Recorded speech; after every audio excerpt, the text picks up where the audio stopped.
Hey, my name is Jake Mitchell. I'm 32 years old, and I've been a firefighter for the Cascade County Fire Department in rural Oregon for 9 years.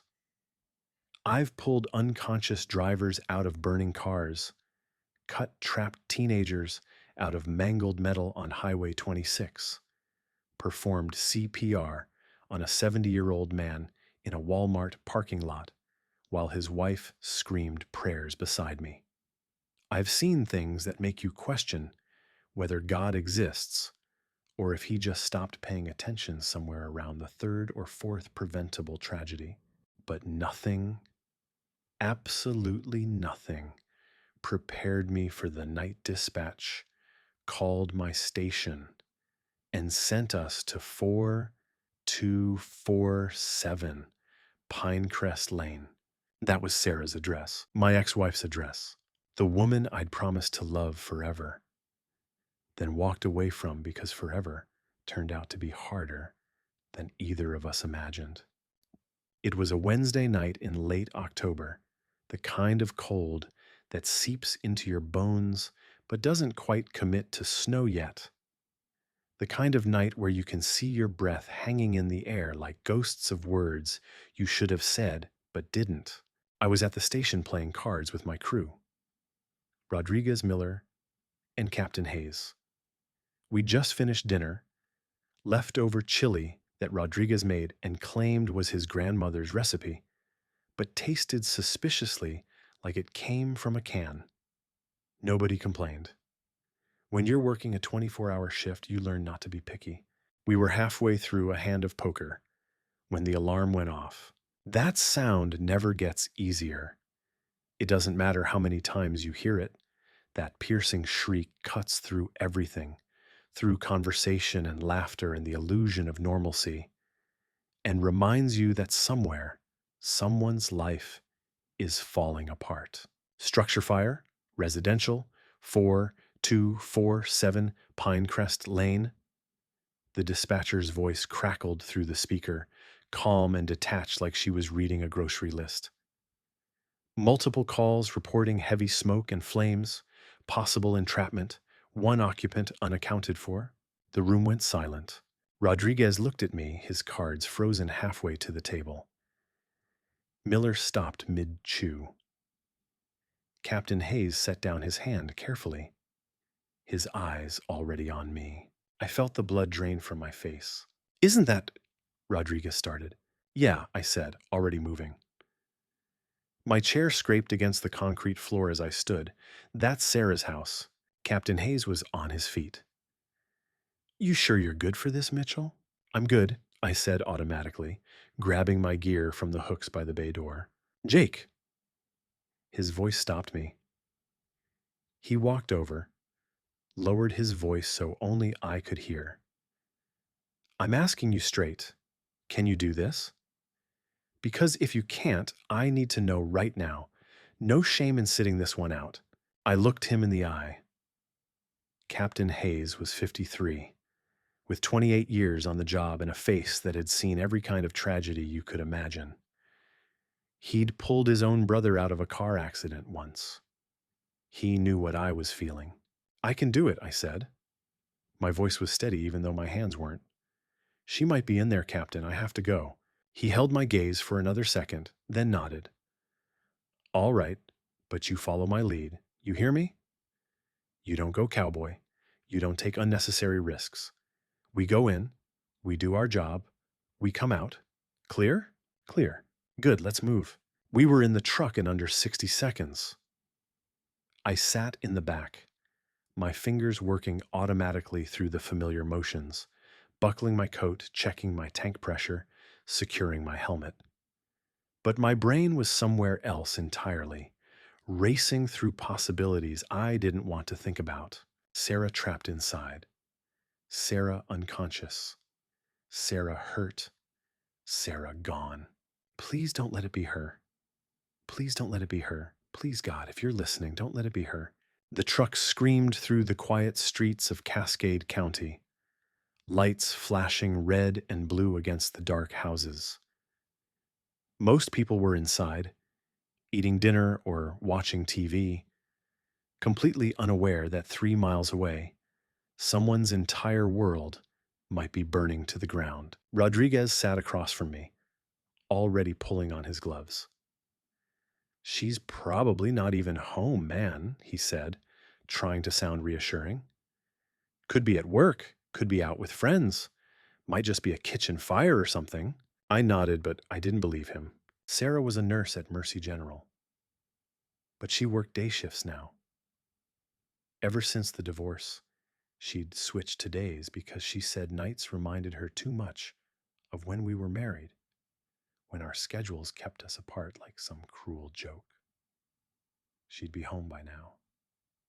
I knew her routine like I knew my own breathing. 6 p.m., home from work. 6:30, change into sweats, pull her hair into that messy bun she always did. 7, dinner. Usually something simple because she was too tired to cook anything elaborate. 7:30, curled up on the couch with a book or a glass of wine, sometimes both. It was 7:43. She was home. I knew it in my gut the same way I knew when a building was about to collapse or when a victim wasn't going to make it. Some things you just feel. Captain Hayes glanced at me in the rearview mirror. "Stay focused, Mitchell. We're 2 minutes out." I nodded, pulled on my mask, and tried to steady my breathing. 2 minutes. 2 minutes until I saw whether the woman I'd spent 6 years of my life with was dead or alive. 2 minutes that felt like 2 hours. Sarah Brennan walked into my life on a Tuesday afternoon in June, 14 years ago. I was 20, working construction for the summer before my final year of community college, and she was 19, waiting tables at the diner on Main Street. I'd come in for lunch covered in sawdust and sweat, and she'd smiled at me like I wasn't just another dirty construction worker looking for a burger and fries. "Long morning?" she'd asked, setting a glass of ice water in front of me. "You could say that," I'd replied. Roof work in 90-degree heat. Not exactly my idea of a good time. "Could be worse," she'd said, leaning against the booth, with that easy confidence some people are just born with. "You could be waiting tables and dealing with cranky customers who think their eggs aren't scrambled enough." I'd laughed. "Touche. So what's it going to be? Burger? Sandwich? The special's meatloaf, but between you and me, I'd skip it. Chef's having an off day. Burger medium with fries and coffee black. A man who knows what he wants. I like that." She'd walked away, and I'd watched her go, mesmerized by the way her ponytail swung and the way she moved through that diner like she owned the place. I came back every day for a week. Finally, on Friday, she'd set my burger down and said, "So, are you going to ask me out? Or are you just going to keep showing up here and running up your cholesterol?" I'd nearly choked on my coffee. Was I that obvious? "Sweetie, you ordered the same thing 5 days in a row and sat in the same booth every time. Either you're a creature of habit or you're working up the nerve. Both, probably." She'd grinned. "Well, I'm off at 6. There's a drive-in playing some old movie tonight. You interested?" Very. That was how it started. A diner, a burger, and a girl with a smile that could light up a room. We got married 4 years later, right after I finished my firefighter training and Sarah graduated nursing school. Small ceremony backyard wedding at her parents' house, 50 people, and a barbecue reception. We couldn't afford anything fancy, but we didn't care. We had each other, and that felt like enough. For a while it was. We rented a little house on Maple Street, the kind of place with creaky floors and a front porch that sagged on one side but felt like home anyway. Sarah worked nights at the hospital. I worked 24-hour shifts at the fire station. We'd leave notes for each other on the kitchen counter. Sweet ones at first. "Miss you already. Coffee's fresh. Love you. Your shift okay? Leftover pizza in the fridge? Love you more? Jay." We'd steal time together whenever we could. I'd wake up at 3 a.m. when she got home from her shift just to hold her for 20 minutes before I had to leave for mine. She'd leave work early sometimes, just to have breakfast with me before I crashed after a long night. We made it work until we didn't. The notes got shorter. Milk's almost out. Forgot to pay the electric bill. We need to talk. The fight started small. Why didn't you call? Why weren't you home for dinner? Why does it feel like I'm living alone? Then they got bigger. You care more about that job than you care about me. You knew what this job was when you married me. Maybe I made a mistake. Maybe we both did. We tried counseling. Spent 8 sessions sitting on opposite ends of a beige couch while a therapist named Dr. Patterson asked us questions like, how does that make you feel? And what do you need from your partner? The truth was, what we needed was time. Time we didn't have. Time our jobs wouldn't give us. The final fight happened on a Thursday night 2 years ago. Sarah had been off for once, and so had I. It should have been perfect. A rare night where we were both home, both awake, both present. We'd planned to cook dinner together, watch a movie, pretend we were normal for a few hours. But then my phone rang. Captain Hayes. Mitchell, I know it's your night off, but Carter called in sick and we're short-staffed. Can you cover? I looked at Sarah across the kitchen. She was chopping vegetables for stir-fry, her back to me. But I could feel the tension radiating off her like heat. I can't, Cap, I'd said. I'm off tonight. I know. And I wouldn't ask if it wasn't important. Just 6 hours, please. Sarah had stopped chopping. I'd hesitated, torn between duty and the woman I loved. Jake, she'd said quietly, still not turning around. If you take that call, don't bother coming home tonight. Sarah, I mean it. She'd finally turned, and her eyes were red, already filling with tears. I can't do this anymore. I can't keep being second place to that job. It's not like that. It's exactly like that. Her voice had cracked. Do you know how many anniversaries you've missed? How many birthdays? How many nights I've fallen asleep alone, wondering if you're even going to come home? I always come home. Your body does, she'd whispered. But you? The man I married? I haven't seen him in months. I'd stood there, phone in hand, torn in half. And then I'd made my choice. Cap, I'll be there in 20. Sarah had set down the knife, walked past me without a word, gone upstairs, and locked the bedroom door. When I came home 6 hours later, she was gone. The divorce papers came 3 weeks after that.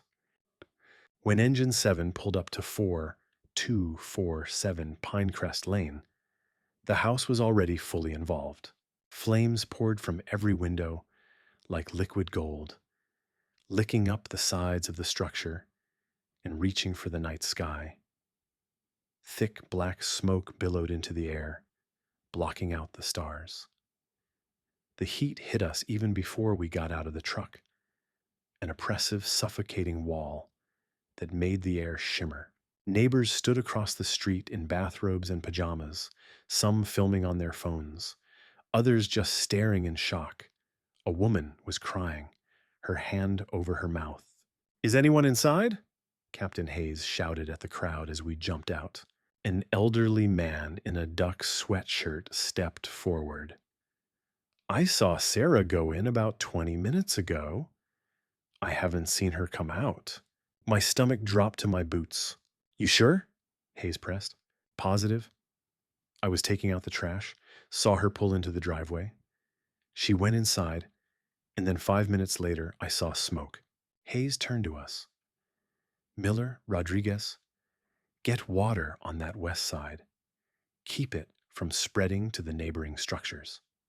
Mitchell, you're with me. We're going in.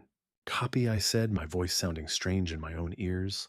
I pulled on my mask, checked my air tank, 30 minutes of oxygen, and grabbed my Halligan bar. The weight felt familiar. Grounding.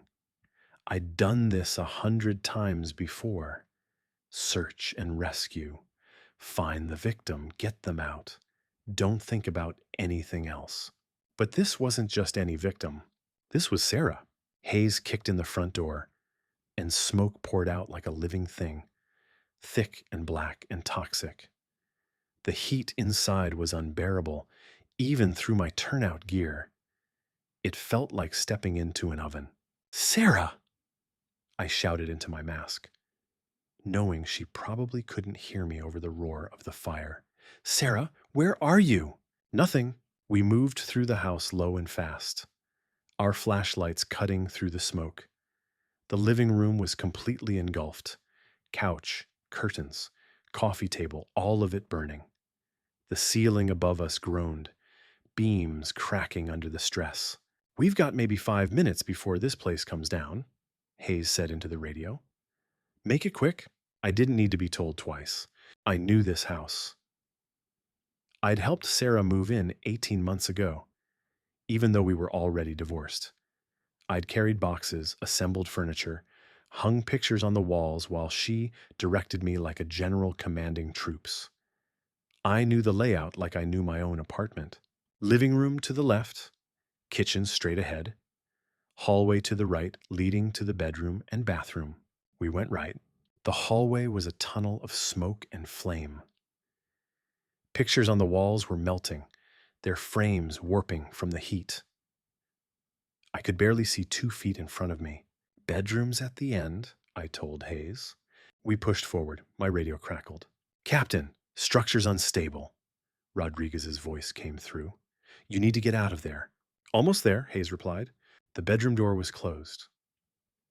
That was good. Closed doors, slow fire spread, buy precious minutes of oxygen.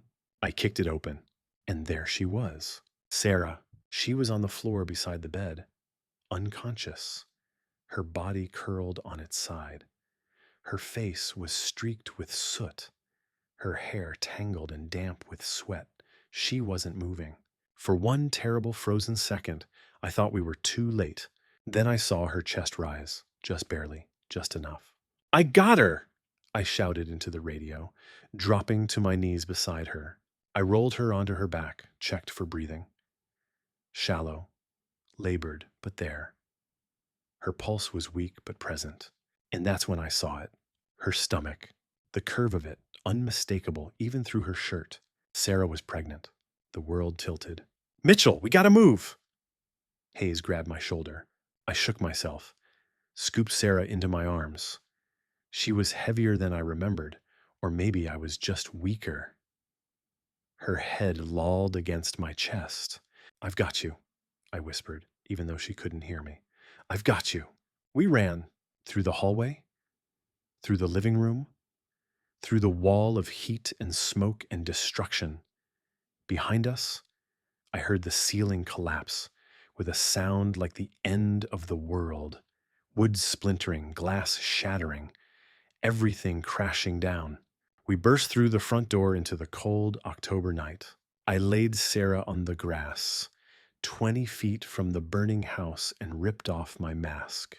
She wasn't breathing. "No," I said. "No, no, no." I started CPR.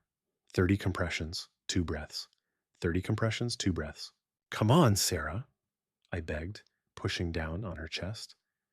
"Come on, don't do this. Don't you dare do this." Her body was limp. "Breathe," I shouted. Nothing. Hayes knelt beside me. "Paramedics are 60 seconds out." "She doesn't have 60 seconds. I kept going. 30 compressions, 2 breaths. My hands were shaking. My vision was blurring. And then finally, her chest jerked. She coughed hard, her whole body convulsing as she sucked in air. Her eyes fluttered open, unfocused and glassy. "Jake?" she whispered, her voice hoarse and broken. I nearly sobbed.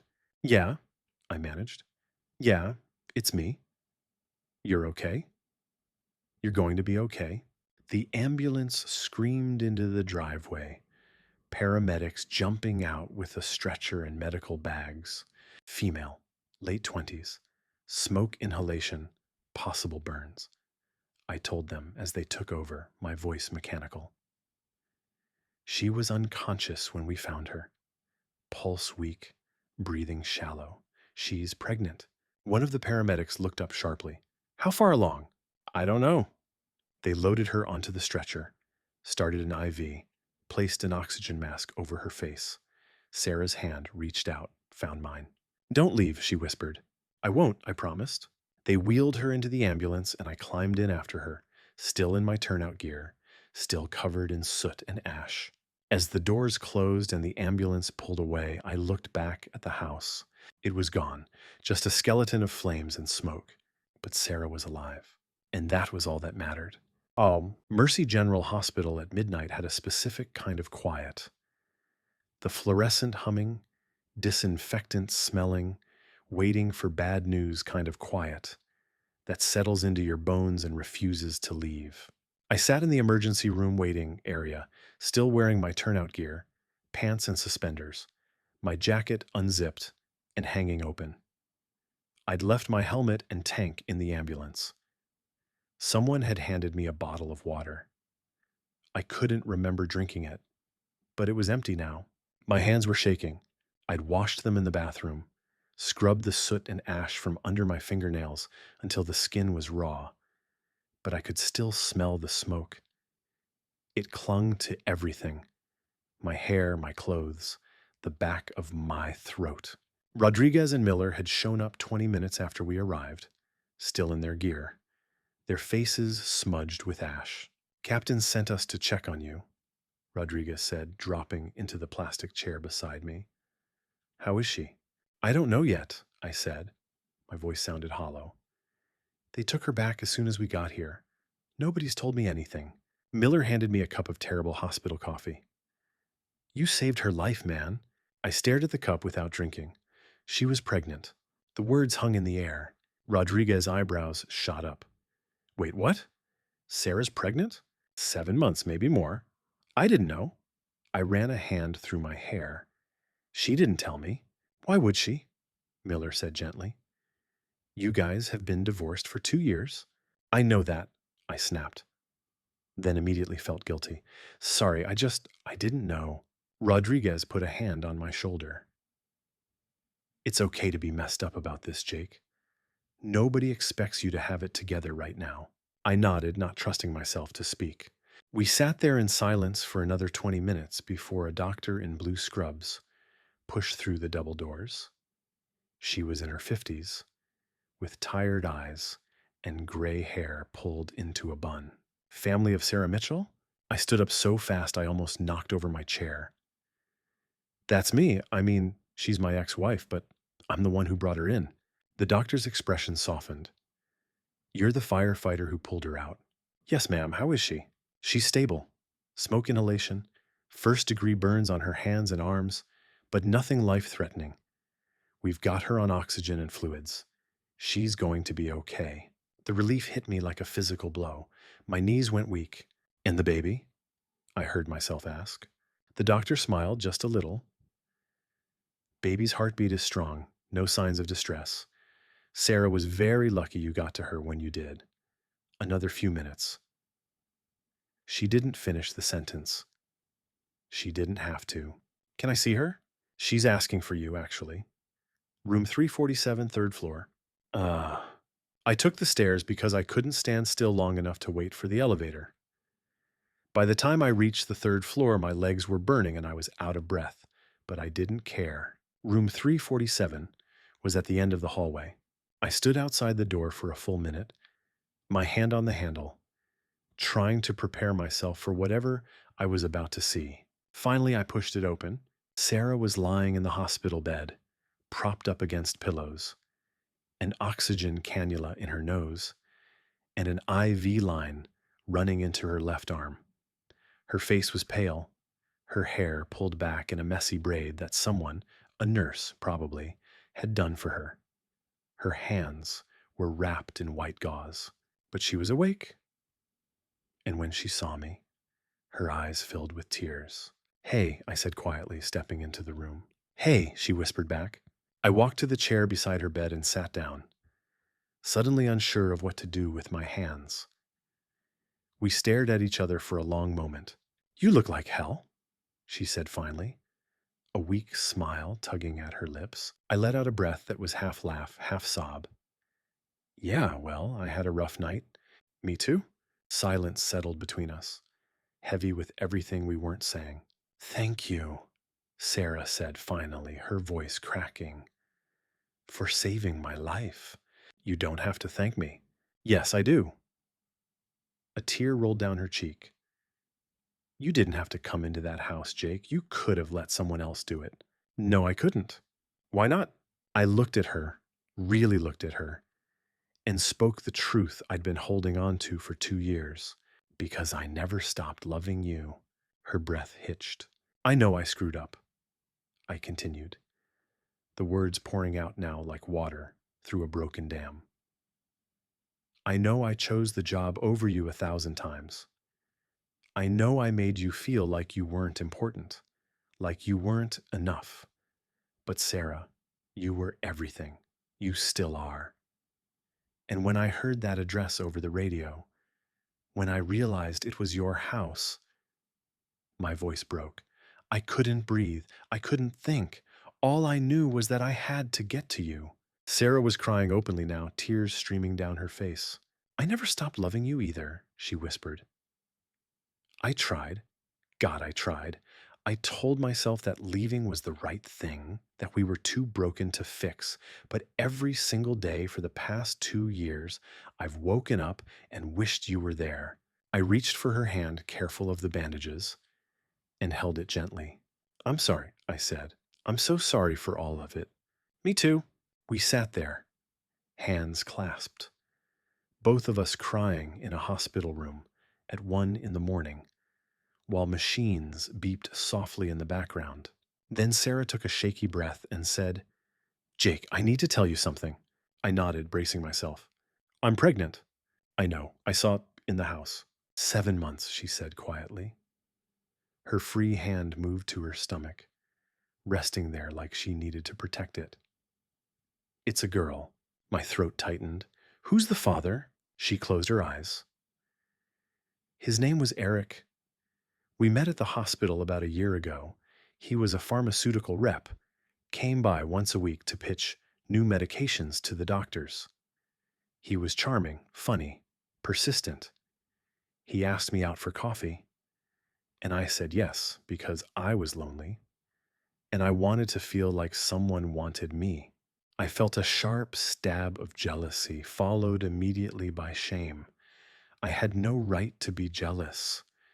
We were divorced. We dated for 4 months, Sarah continued. It wasn't serious at first. Just dinners, movies, the occasional overnight. But then I started to think maybe it could be something real. Maybe I could move on. Maybe I could be happy again. What happened? I got pregnant. She laughed bitterly. Completely unplanned. I was on birth control, but I guess nothing's 100%. When I told Eric, she paused, swallowing hard. He told me to get rid of it, said he wasn't ready to be a father, said it would ruin his career, his life. When I told him I was keeping the baby, he called me selfish, said I was trapping him. Anger flared hot in my chest. He said that to you? Among other things. Sarah's voice was flat now, emotionless, like she'd told this story so many times in her head that it had lost its power to hurt her. He left the next day, blocked my number, blocked me on social media, told his company to assign him to a different territory so he wouldn't have to see me. I haven't heard from him since. Sarah, I'm fine, she said quickly. I don't need him. I have a plan. I have savings. I've been getting the nursery ready, reading all the books, going to all the appointments by myself. I can do this alone. But you shouldn't have to. She looked at me, her eyes searching mine. What are you saying? I didn't know. I hadn't thought that far ahead. All I knew was that sitting here, looking at the woman I'd never stopped loving, the woman who was carrying a child that wasn't mine, but who'd been abandoned by the man who should have been there. I couldn't walk away. "I'm saying you're not alone," I said. "Not anymore. Jake, you don't owe me anything. This isn't about owing you."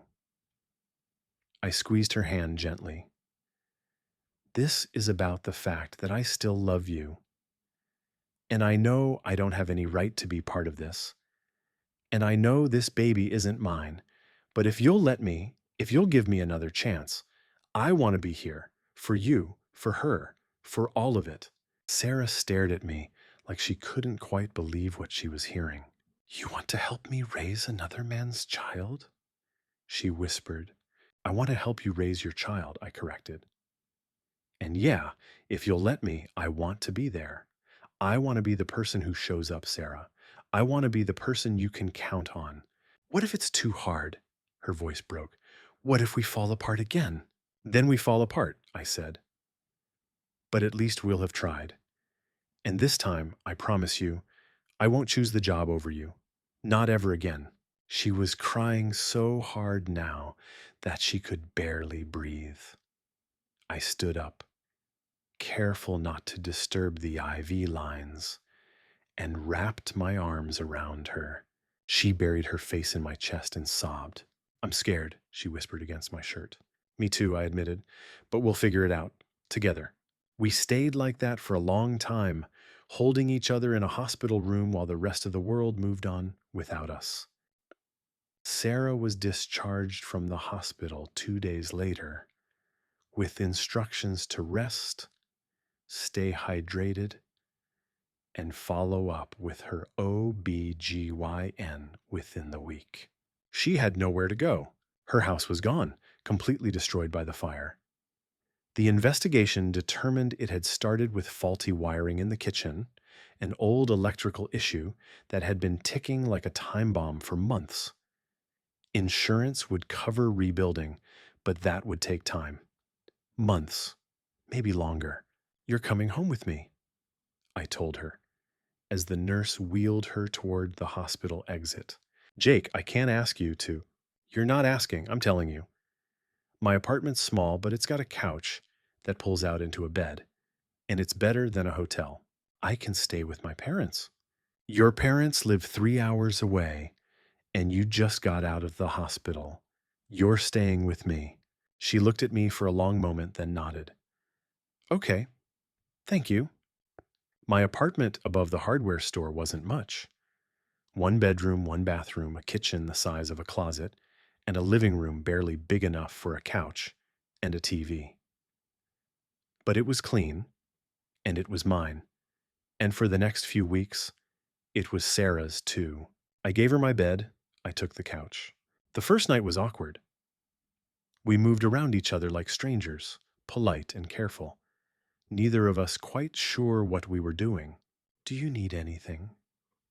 I asked as she settled into the bed, pillows propped behind her. "I'm okay," she said, "just tired. If you need anything, water, food, whatever, just wake me up." "I will. Thank you, Jake." I nodded, turned off the light, and closed the door.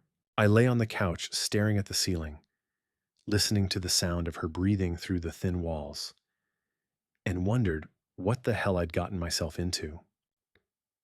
The days settled into a rhythm. I worked my shifts at the station, 24 hours on, 48 hours off.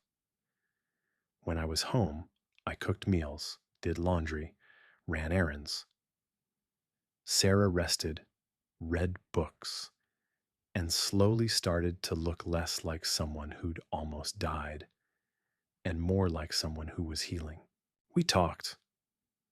Not about the big things at first, not about the divorce or Eric or what we were doing, but about small things, movies we'd watched, books she was reading, funny calls I'd gotten at the station. It felt strange and familiar all at once, like slipping into an old coat that didn't quite fit anymore, but still felt like home. 2 weeks after the fire, Sarah had her follow-up appointment with her OBGYN. "Do you want me to come with you?" I asked the night before. She looked surprised. "You want to?" "Yeah, I mean, if that's okay." "It's more than okay." The appointment was at 10 a.m. on a Thursday. I wore jeans and a clean flannel shirt, suddenly nervous in a way I hadn't been since our first date 14 years ago. The waiting room was full of pregnant women in various stages, some barely showing, others looking like they might give birth any second. Sarah checked in at the front desk, and we sat down in uncomfortable plastic chairs. "You doing okay?" I asked quietly. "Nervous," she admitted. "I just want to make sure she's okay after everything." "She will be," I said, with more confidence than I felt. 20 minutes later, a nurse called Sarah's name. We followed her back to an exam room. Sarah changed into a gown while I waited outside. Then I came back in and sat in the chair beside the exam table. The doctor, a woman in her 40s named Dr. Patel, came in with a warm smile and a tablet in her hand. "Sarah, good to see you, and you must be—" She looked at me. "Jake," I said. He's with me," Sarah said firmly. Dr. Patel nodded. "All right, let's take a look and make sure everyone's doing well after that scare." She squeezed gel onto Sarah's stomach, which was much more visible now, without clothes covering it, and pressed the ultrasound wand against her skin. The room filled with a sound like galloping horses. "That's her heartbeat," Dr. Patel said, smiling. "Strong and steady. She's a fighter." I stared at the screen, watching the grainy black and white image of a tiny human moving, stretching, completely oblivious to the chaos of the world outside. "Everything looks perfect," Dr. Patel said. "Measuring right on track for 29 weeks. No signs of distress from the smoke inhalation. You got very lucky, Sarah." Sarah was crying, her hand pressed to her mouth. Without thinking, I reached over and took her other hand. She squeezed it tight. "Do you want to know what you're having?" Dr. Patel asked. "Or do you already know?" "It's a girl," Sarah said, her voice thick with emotion. "A girl?" I repeated softly, still staring at the screen. Dr. Patel printed out a few photos and handed them to Sarah. "She's beautiful. You're doing great, Mom." As we left the office, Sarah clutched the ultrasound photos like they were made of gold. "Thank you for coming," she said as we walked to my truck. "Anytime," I said, and I meant it. 1 month after the fire, Sarah and I were sitting on my tiny balcony drinking decaf coffee and watching the sun set over Cascade County. She was 31 weeks pregnant now, her belly round and obvious, her movements slower and more deliberate. She'd started nesting, organizing my apartment, folding baby clothes she'd ordered online, reading parenting books late into the night. I'd started building a crib in the hardware store's back workshop, working on it during my off days. It was oak, hand-carved, probably way more elaborate than it needed to be. But I wanted it to be perfect. "Jake," Sarah said suddenly, breaking the comfortable silence. "Yeah? Why are you doing this?" I looked at her. "What do you mean?" "All of this." She gestured around. "Letting me stay here, coming to appointments, building furniture. Why?" I set down my coffee cup and turned to face her fully. "Because I love you," I said simply. "And because you deserve someone who shows up." "But this isn't your baby." "No," I agreed. "But she's yours, and that's enough for me." Sarah's eyes filled with tears. "What if one day you resent me, resent her? What if you wake up and realize you're raising another man's child and you're angry about it?" I reached over and took her hand. "I'm not going to lie and say I'll never think about it," I said honestly. "But Sarah, love isn't just biology. It's choice. It's showing up every day and choosing to be there, even when it's hard, especially when it's hard." "You really believe that?" "I do." She was quiet for a long time. Then she said, "I want to try again." My heart stopped. "What?" "Us," she clarified, looking at me with those green eyes that had always been my undoing. "I want to try again. For real this time. Not just as roommates or co-parents or whatever this is. I want us to be together." "Sarah, I know it's complicated," she said quickly. "I know we have history and baggage, and 1,000 reasons why it might not work.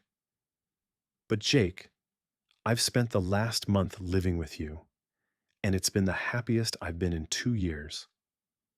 And I don't want to waste any more time pretending I don't love you. I stared at her, my mind racing. Are you sure? I asked. Because if we do this, I'm all in. I'm not halfway. I'm not temporary. I'm in for the long haul. I'm sure, she whispered. I leaned over and kissed her.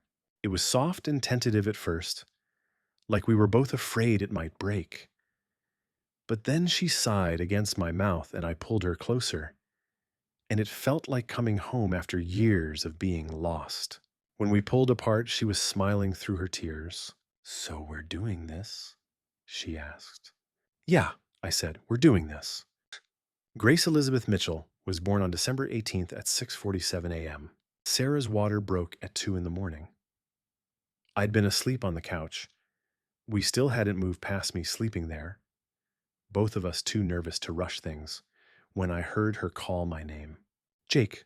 I was awake instantly. What's wrong? My water just broke.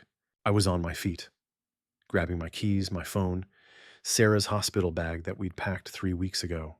Okay, we're okay. Let's go. The drive to the hospital took 12 minutes.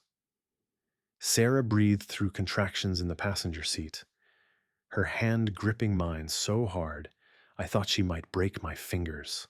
You're doing great, I kept saying. You're doing so great. I'm terrified, she gasped. Me too. She laughed, which turned into a groan as another contraction hit. Labor lasted 4 hours. 4 hours of Sarah squeezing my hand, cursing, crying, and telling me she couldn't do it. Yes, you can, I kept saying. You're the strongest person I know. I hate you, she panted. I know. This is your fault. Technically, it's Eric's fault, but I'll take the blame. She laughed again, then immediately yelled at me to stop making jokes. Dr. Patel was calm and encouraging, coaching Sarah through each push. Almost there, one more. You've got this. And then at 6:47 a.m., a cry filled the room. Tiny, angry, perfect. It's a girl, Dr. Patel announced, smiling. They placed her on Sarah's chest. All 7 pounds and 3 ounces of her, covered in vernix and blood and screaming her head off. Sarah was crying. I was crying. Everyone was crying. Hi, baby, Sarah whispered, her voice shaking. Hi, sweet girl. The baby stopped crying, like she recognized her mother's voice. I stared at her, this tiny, wrinkled, perfect human, and felt something inside me shift permanently. You want to hold her? Sarah asked, looking up at me. Can I? Of course. The nurse helped me, showing me how to support her head, how to hold her securely. I looked down at this little person in my arms. Her eyes closed, her fist curled against her cheek, and I fell completely, irrevocably in love. Hi, Grace, I whispered. I'm Jake, and I promise I'm going to love you for the rest of my life. Grace was 3 months old when Sarah and I got remarried. It was a small ceremony, just family and the crew from the fire station, held in the backyard of Sarah's parents' house on a Saturday afternoon in March. Sarah wore a simple white dress. I wore a suit that Rodriguez had to help me tie the tie for because my hands were shaking. Grace was there, sleeping in Sarah's mother's arms, wearing a tiny pink dress that Sarah had bought specifically for the occasion. Captain Hayes officiated. He kept it short and sweet. Jake, Sarah, you've been through hell and back. You've faced loss, heartbreak, fire, literally, and you've come out the other side stronger. Marriage isn't about perfection. It's about showing up, even when it's hard, especially when it's hard. So I'm going to ask you both, will you show up? I will, Sarah said, her eyes locked on mine. I will, I echoed. Then by the power vested in me by the internet and the state of Oregon, I now pronounce you married. Again. Kiss her, Mitchell. I did. And when we pulled apart, our friends and family cheered, and Grace woke up and started crying, and Sarah laughed and took her from her mother's arms. We stood there, Sarah, me, and Grace, and I realized something. This was my family. Not perfect, not simple, but mine. A year later, I'm sitting on the porch of the house we bought together. Small, 2 bedrooms, with a yard big enough for Grace to play in when she gets older. Sarah's inside putting Grace down for a nap. I can hear her singing softly, some lullaby her mother used to sing to her. My phone buzzes, a text from Rodriguez. You coming to poker night next week? Can't. Grace has a doctor's appointment. You've changed, man. I smile. Yeah, I have. And I wouldn't change it for anything. People ask me sometimes if I'm scared. Scared that one day Grace will ask about her biological father. Scared that one day she'll reject me because I'm not really her dad. I tell them the truth. I'm terrified. But I also know this. Biology doesn't make you a father. Love does. Showing up does. Being there for the 3 a.m. feedings and the diaper blowouts and the first steps and the scraped knees and the heartbreaks and the triumphs. That's what makes you a father. And I plan to be there for all of it. Sarah walks out onto the porch, baby monitor in hand, and sits down beside me. She's out, she says. Good. She leans her head on my shoulder. I love you, Jake Mitchell. I love you too, Sarah Mitchell. We sit there in the quiet, watching the sun set over Cascade County. And I think about the night I saved her life. I learned 3 things that night. 1. Burning houses sound like they're breathing. 2. You can love someone and still not be able to live with them. 3. Sometimes saving a life means opening yourself up to being saved too. Sarah saved me just as much as I saved her.